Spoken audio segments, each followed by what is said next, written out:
Welcome to Coming Home to Yourself, the podcast for high achieving women who look like put together on the outside, but feel like they're quietly crumbling inside.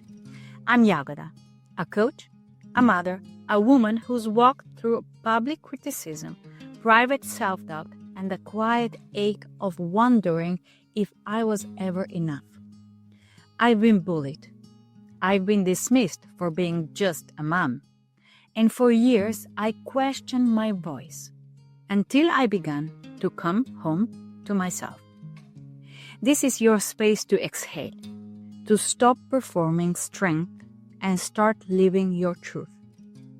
Each week, I'll share honest stories, gentle insights, and soul-deep shifts to help you reconnect with the woman beneath the roles, the one you've forgotten, the one you miss, the one who's always been there.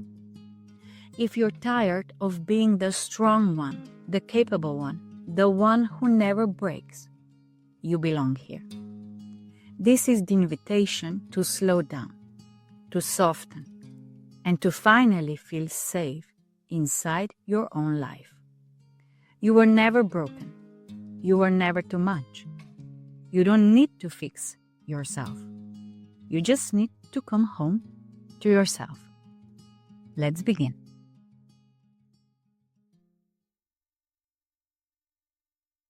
I wasn't sad because I was stuck. I was sad because I finally was present enough to feel the cost of what I carried. And maybe you know that feeling too. Not the big, loud grief we're thought to recognize, the kind that comes with funerals or goodbyes. But the quiet kind, the kind that arrives when the world goes still and all the noise drops away. And you start to feel what your body has been holding for years. Everything you postponed. This episode is for you.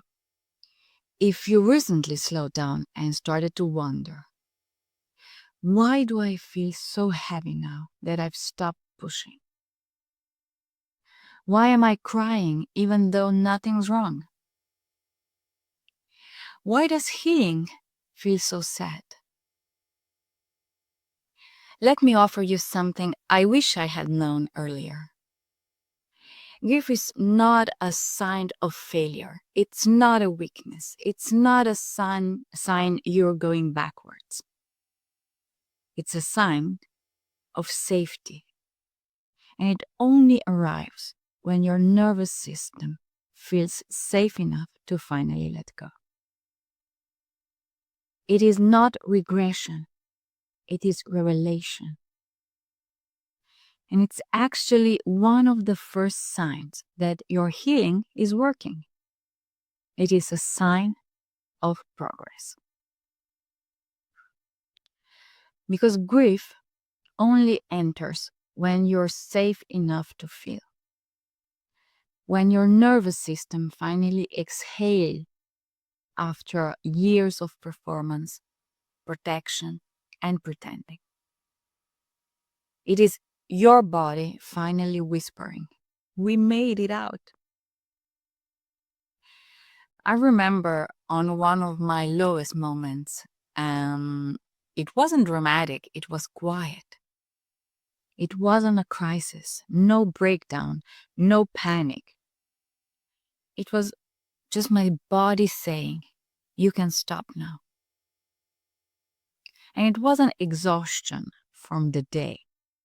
It was grief, raw, holy, real. Grief for the girl who tried so hard to keep it together.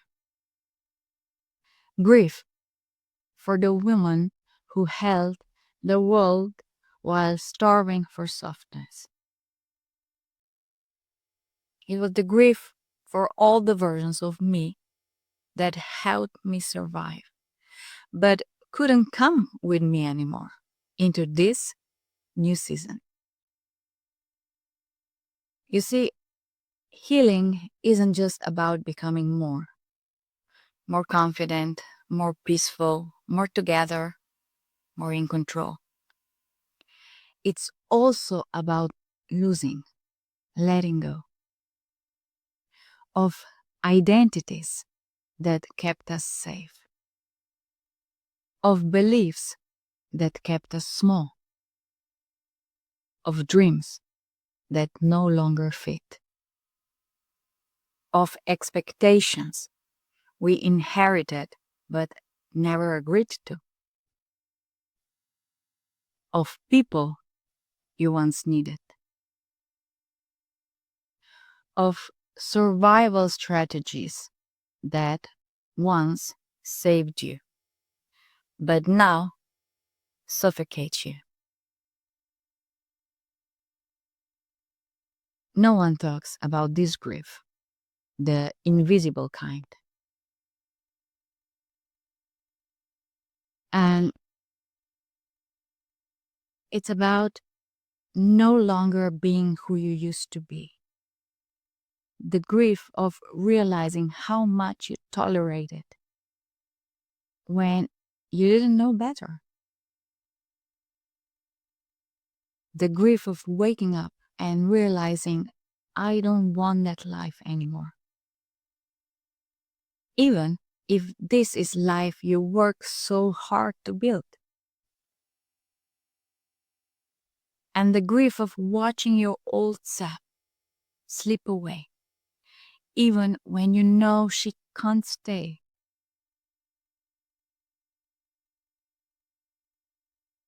I want to share a story that shaped how I now see grief. There's a myth about Phoenix, a bird that bursts into flame and is reborn from its own ashes. But what they don't often say is this: the fire doesn't come because the phoenix is broken. The fire comes because it's time. It's time to let go, to surrender the old feathers, the old fight, and the old shape. And flame is the letting go, is the surrender. And what follows is a new version of it. And that can happen if we allow the fire, if we allow to let go. Our experience is created moment to moment by thought. And thought is always moving, so is grief. It isn't permanent. It isn't who you are. It's just what you're feeling, and it moves if you let it. Our mind may not understand it, but our body always knows how to process it. Just like a cut heals without our effort. Just like a fever breaks when the time is right. Our emotional system also knows how to return to peace. If we stop interfering, if we stop labeling grief as wrong.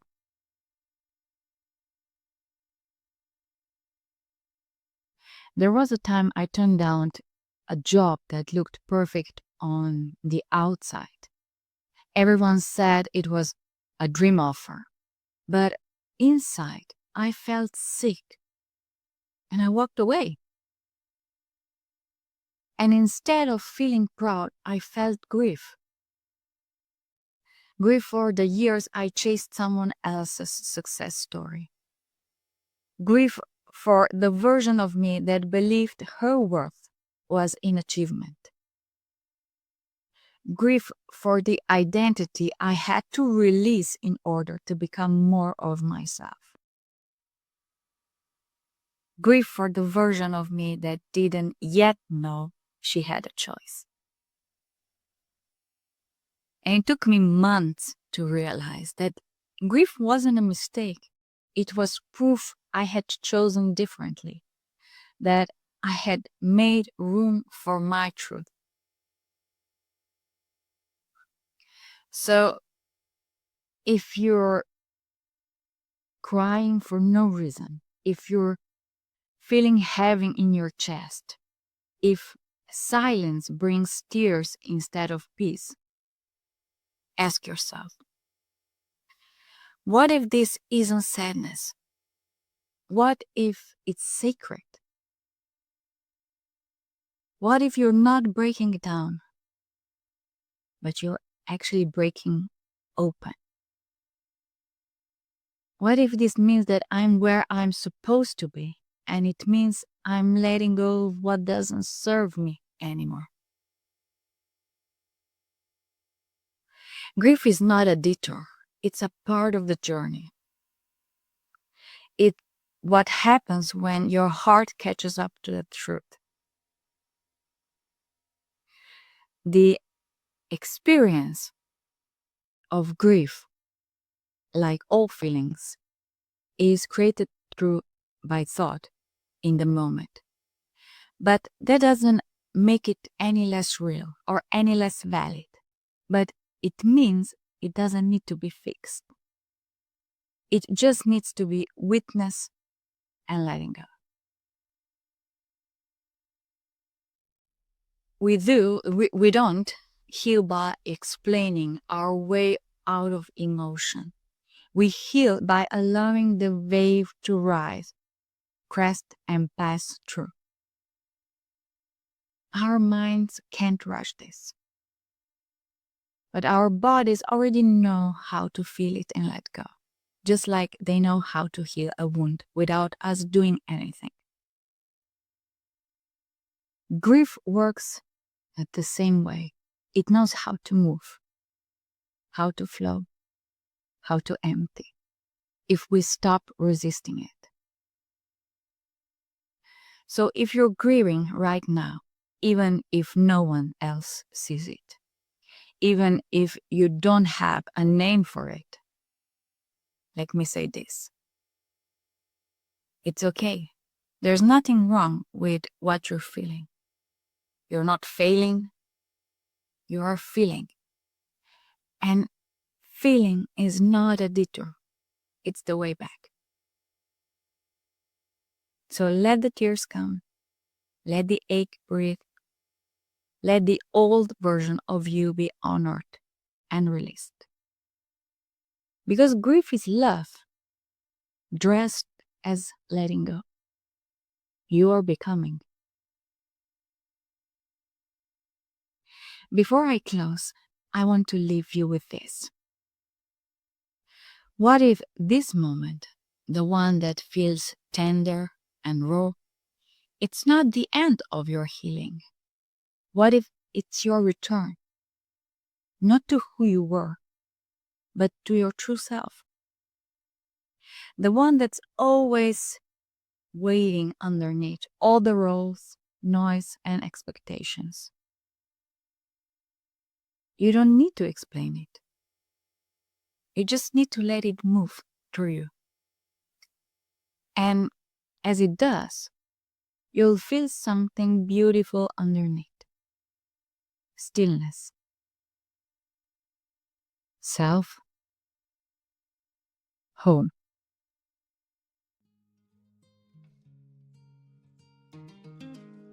Thank you for being here, for listening, for feeling, for letting these words land wherever they needed to. If something stirred in you today, let that be enough. You don't need to figure it all out. You don't need to rush to fix or change anything. Just keep listening to yourself. And if this episode offered you something, a breath, a truth, a shift, I'd love to know. Come find me on Instagram and Facebook. The links are in captions. Or send me a message with a word that spoke to you most. I read every one. Because this isn't just a podcast. It's a return to your body, to your breath, to your heart, to your own voice.